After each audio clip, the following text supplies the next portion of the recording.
Hi.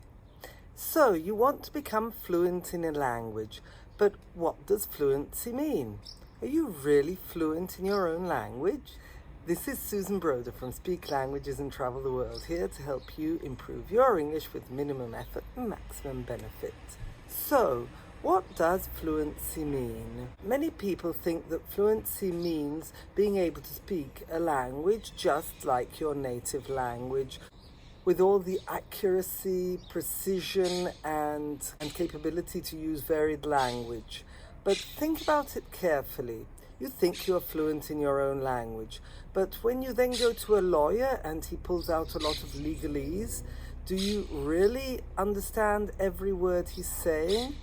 Or when the electrician comes and specifies very particular technical things, actually for most technical subjects, or when a doctor is very specific in his explanations using technical language. Yes, I imagine you don't know all the different technical language of every aspect of life. Therefore, are you fluent? I have an example. When I was a child, I traveled a lot, but my mum wasn't really very into cooking. So when we were in England, we wouldn't eat much fish. We'd just eat fish fingers and frozen fish. However, when I traveled to the Mediterranean, I would always eat very good fresh fish. And so then I started to learn the names of these fresh fish and the dishes that they were made into. And I started cooking the fresh fish myself, and I started learning Italian recipes for fresh fish. So I learned the vocabulary for fish mainly in Italian, and I don't have a very rich vocabulary regarding fish in English, despite English being my native language. So this is an example of how you can develop a competence in one area of a language whilst you may not have it in the other area. The same goes for another example. When I was at university in Germany, I went on a sailing course on the lake nearby, and I learnt all the language regarding sailing, the wind, and all the technical parts of a boat in German. So now if I ever go out sailing, I'll know the words in German. I don't necessarily know the equivalent words in English. And that's because I built my competence in the German language. So fluency actually means being able to communicate easily with a person without having to stop and think too much, but communicate. It doesn't refer to accuracy. It refers to the fluidity with which you communicate your ideas. This also means that if you don't know a specific word, you can also explain it.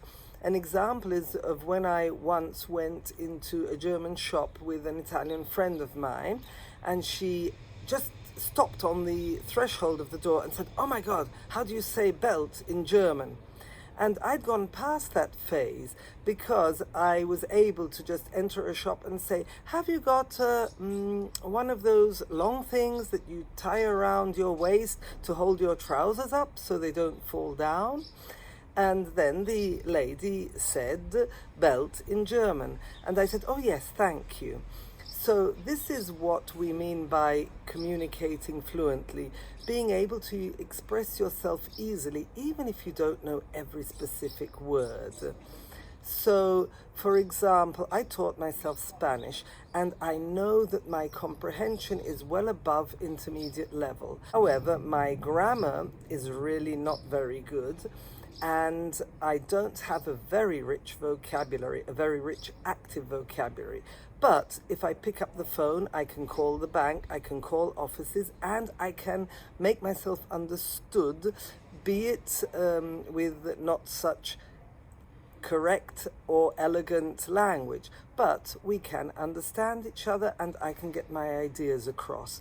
So in my opinion, I am not exactly fluent, but I am quite fluent in Spanish, even though I know that I really need to work on my grammar and on building my vocabulary and perfecting the conjugation of my verbs, but I can express myself and I can get my ideas across. So when you decide you want to become fluent in a language, I would make sure you define your goals, because it'll be impossible to speak fluently in all the different areas of life, just as it's impossible for you to do so in your own language. Define your fluency goal and aim at that.